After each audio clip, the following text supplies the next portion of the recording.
Did you Jay-Z? Oh my God! I heard he's hung with Are you hating on Beyonce? Did she really have him locked down? I think so. Blu Cantrell had never imagined Wendy Williams would outright ask her about the rumor of her relationship with Jay-Z Dow, so she was actually taken aback by the question. She went on to answer with a lighthearted laugh and even dished out more on her feelings for the music mogul.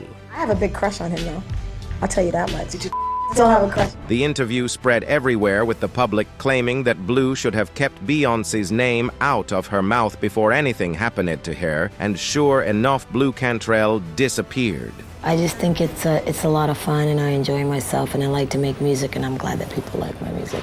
I like to make more records and more music that people love and they can listen to years from now. From being one of the biggest R&B singers in the early 2000s, even giving Beyoncé a run for her money, she just went silent and disappeared. But what happened to Blu Cantrell? Did someone sabotage her career, or did that interview impact her career? Let's get into it. While he was scheming, I was beaming in the beamer, just steaming. Blu was acing it in the early 2000s. Every track she realized became a hit. But in the midst of all her success, Blu was constantly plagued with rumors that she had an intense feud with superstar Beyoncé and that she was seeing Jay-Z. Of course, as of today, Beyoncé is arguably the biggest pop star in the world. But in the early 2000s, she had just launched her solo career with the album Dangerously in Love, and was in the early stages of her relationship with Jay-Z, since Blu had a close friendship with Jay and was releasing chart-topping R&B singles right around the same time as Beyoncé started to. It was only a matter of time before the whispers started, with people like Wendy Williams actually taking the initiative to inquire about the rumors. Blu insisted to anyone who asked that there was nothing going on between her and Jay and that they were friends. But when Wendy asked her, she admitted that she used to have a crush on him. A big crush that was still ongoing as of the time of the interview. She outright said she didn't care who Jay-Z was dating. She had always had a crush on him. Rumors of a feud were fueled even further when Blu and her fans pointed out the similarities between her songs and Beyoncé's. Speaking to The Guardian, she noted that the music video for Beyoncé and Jay-Z's song Bonnie and Clyde looks an awful lot like the promo for her song Roundup, which came out first.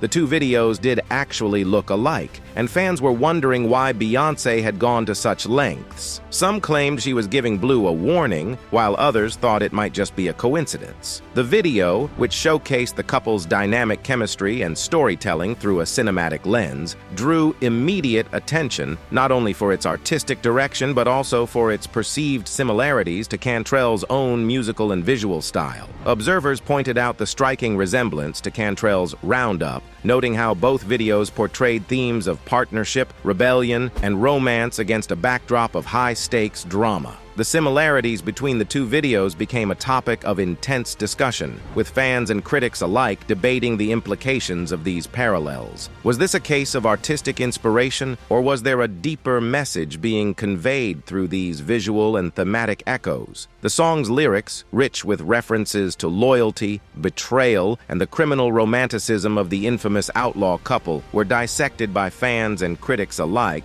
for potential subtexts that might hint at a deeper, more personal message directed towards Cantrell. The line, "All I need in this life of sin is me and my girlfriend," while a direct nod to the original Bonnie and Clyde narrative, was interpreted by some as a veiled reference to the competitive tension between Beyoncé and Cantrell. Fans even went ahead and started dissecting other Beyoncé lyrics in hope of finding anything linking her to Blu, and they did. In Beyoncé, Song Signs, she whispers, "I was in love with a Sagittarius. I've been hurt by a Pisces." And yes, you guessed it right. Jay-Z is a Sagittarius, and Blu is a Pisces. Maybe she's trying to do it to get press, but I want to make her understand, if she goes there with me, it's the wrong move, Blu warned at the time. She needs to understand what she's doing and what she's getting into. I'm a master at singing. Take that last quote with a pinch of salt, though. It is true to say that Blu was a songbird, and she could actually hold her own when it came to music, but that's not always what decides music careers. She had proven herself from the very beginning and showcased her singing talent, earning herself a Grammy for her debut song,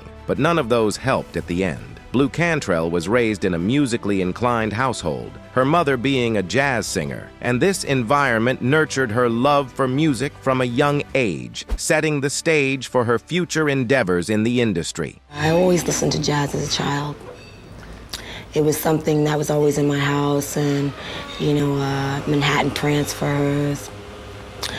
We used to listen to. Despite the familial support, Cantrell's path to success was not straightforward. Her father, a former NBA player, left the family early, placing financial and emotional strains on them. This adversity, however, did not deter Cantrell. It fueled her ambition. At the tender age of 17, Cantrell made the bold decision to move to New York City, like all upcoming stars do, since it is the epicenter of the music industry, with dreams of becoming a singer. The reality of her aspirations quickly set in as she faced the harshness of the city and the competitiveness of the music scene.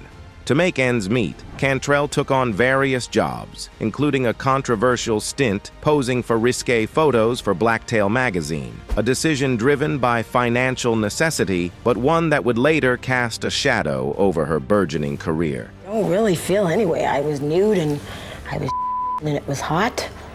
And it was when I was 18, and I did it, and I paid my bills. And despite these challenges, Cantrell's breakthrough came through a series of serendipitous events. Her move to Atlanta, initially to be closer to her sister, who was in a coma following a car accident, inadvertently placed her in the heart of another vibrant music scene. It was here that Cantrell's destiny began to unfold. Blu had been visiting the city when someone approached her in a hotel lobby and told her that she looked like a singer. Funny they should say that, considering the fact that she actually was a singer. And I said, well, actually, I am a singer. I guessed it was a pickup line, but he brought me to Red Zone and they signed me after they heard me sing, Blu told Polestar in a 2001 interview. A chance meeting in a hotel lobby and an unexpected introduction to Usher led her to cross paths with Christopher "Tricky" Stewart, a producer known for his work with Maya on the hit song Case of the X. Stewart, impressed by Cantrell's demo, saw potential in her and offered her an opportunity to sing background vocals for established artists like Gerald Levert, Faith Evans, Puff Daddy, and Aaron Hall. This period was crucial for Cantrell, not only for the professional connections she made, but also for the personal growth and stability she found living with Stewart and his girlfriend. Amidst the turmoil of her sister's health crisis and the instability of her early career, this environment provided Cantrell with a semblance of family and support she craved. Stewart, recognizing Cantrell's unique talent, facilitated a meeting with L.A. Reid, then president of Arista Records. Reid, blown away by Cantrell's voice, offered her a record deal on the spot, a moment that marked the beginning of Cantrell's ascent to stardom. Cantrell's debut album, featuring the hit "Hit 'Em Up" style "Oops," catapulted her into the spotlight. The song, with its catchy melody and relatable lyrics about female empowerment and revenge, resonated with audiences worldwide, peaking at number 2 on the Billboard Hot 100. Cantrell's powerful voice and the song's innovative blend of R&B and jazz elements showcased her versatility as an artist and set her apart from her contemporaries. The song reached number 2 on the Billboard Hot 100 and even earned her a Grammy nomination for Best Female R&B Vocal Performance. Pretty decent for your first ever single. It also launched her on a nationwide promotional tour, further solidifying her presence in the music industry. Some of you may have noticed that "Hit 'Em Up" style, "Oops," started doing the rounds again thanks to TikTok. The beamer just beaming. Can't believe that I caught my man cheating. In 2002, Cantrell was featured in a small cameo role in Charles Stone III's musical comedy drama film, Drumline, where she could be seen singing the American national anthem. Her song, "It's Kaying Me in My Mind," was included on the soundtrack of the 2002 action comedy film Bad Company. The success continued for Blu that year, with the release of her debut album, So Blue, which was certified platinum. She was on the up and up all the way through 2003, when she released her second album, Bittersweet, which included the hit single Breathe, which coincidentally also became a TikTok hit thanks to Troye Sivan's cover and earned her her second Grammy nomination, this time for Best R&B Album. The album, which peaked at number 37 on the Billboard 200 and number 8 on the top R&B hip-hop albums chart, showcased Cantrell's evolution in terms of musical style and lyrical depth. Bittersweet delved into more complex themes of love, loss, and self-discovery, reflecting Cantrell's personal and artistic journey. The album's lead single, Breathe, featuring Sean Paul, became a global success, particularly in the United Kingdom, where it topped the charts for 4 consecutive weeks. The song's blend of R&B and reggae elements, along with Cantrell's powerful vocals and Sean Paul's distinctive style, captured the attention of audiences worldwide, proving that Cantrell's artistry could transcend the confines of controversy and rivalry. I was a fan of Sean Paul's Give Me the Light, and I said, you know, let's get this guy on the album before he really blows up and everyone else is going to want him on their song. And we got him first, and, you know, he just... However, Cantrell's rise to fame was not without its challenges. The resurfacing of her photos from Blacktail magazine threatened to overshadow her musical achievements. Cantrell, however, chose to face the controversy head-on, asserting that the photos were a part of her past and did not define her as an artist. This response demonstrated Cantrell's resilience and her refusal to be pigeonholed by her past decisions. I'm a vocalist, and I don't think that I'm trying to capitalize off of nude pictures. And that's not what I want to be known as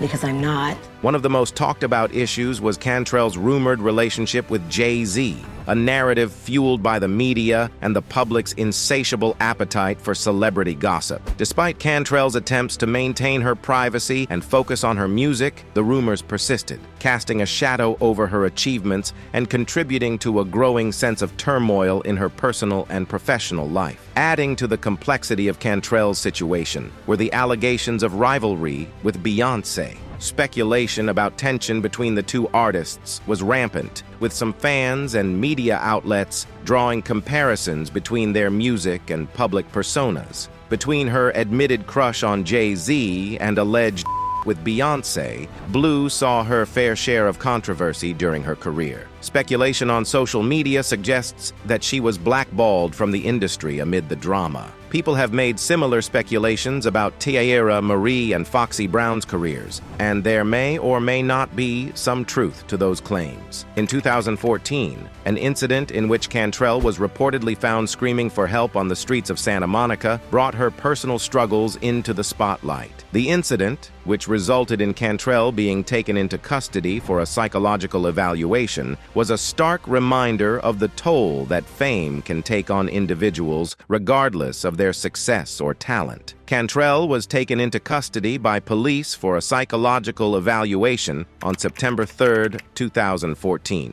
She was seen running around the streets of Santa Monica at around 2 a.m., screaming that someone had poisoned her with gas. Cantrell, according to witnesses, went berserk and referred to herself as a one-hit wonder, questioning authorities whether they recognized her. When her erratic behavior failed to cease, someone called the police. She was taken to a nearby hospital where she was evaluated by medics. Blu's success slowed down massively in 2004 after leaving her contract, mainly because Arista simply forgot to renew it. In 2005, following the formation of the joint venture of BMG and Sony Music Entertainment, Arista merged with J Records and began operating under the newly formed RCA Music Group. At about the same time, Cantrell's recording deal was now up for renewal. They had remembered her. Though she was in a position to re-sign with the label, the singer chose to leave the company following the resignation of her mentor, L.A. Reid. It was when she left that she realized that she hadn't made nearly as much money as she should have during her time at the label. Speaking to You Know I Got Soul about what she would have done differently, she said she wishes she'd have been more educated on the music business before she signed that Arista contract. I would have got my lawyer, because that lawyer ended up representing them, which was a conflict of interest, so they were all working together to basically take what was mine, she claimed. Blu spoke out against music industry execs at Arista, who she said took advantage of her early in her career. Nobody really knows the whole truth but me and them, but I was really taken advantage of. I did most of the writing, and they took all of my publishing," Blu said of her old record label in a 2012 interview with You Know I Got Soul. "The checks were coming in, and I never saw any checks. I never got one dime from Arista," she admitted. In another interview, Blu revealed where she had been for the last few years. "I needed to take time off," she admitted. "I spent a lot of time overseas, and I was living in London, and I needed a break just to take time for myself, because being an artist is a 24/7 thing. It's no sleep, no eating, and it's a lot of hard work." In that same interview, Blu teased a third album that she'd been working on, and even guaranteed that the release would go right to the top.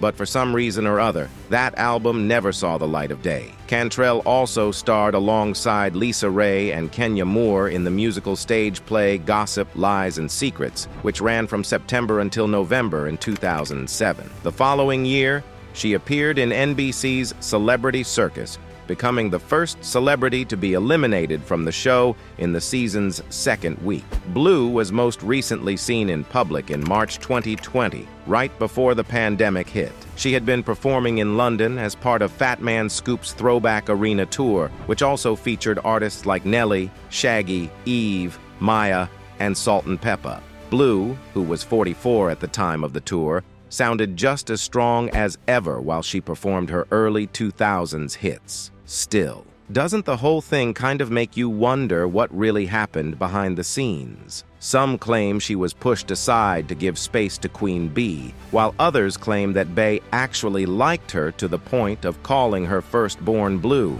A fan on Twitter said, "Lumfo and I saw somebody comment that says Blu's name came from Blu Cantrell. JX, that's YJ, love it like girl what?" Anyways, we are all still waiting for Blu to come back and grace our ears one more time. That's it for this video. Thanks for watching.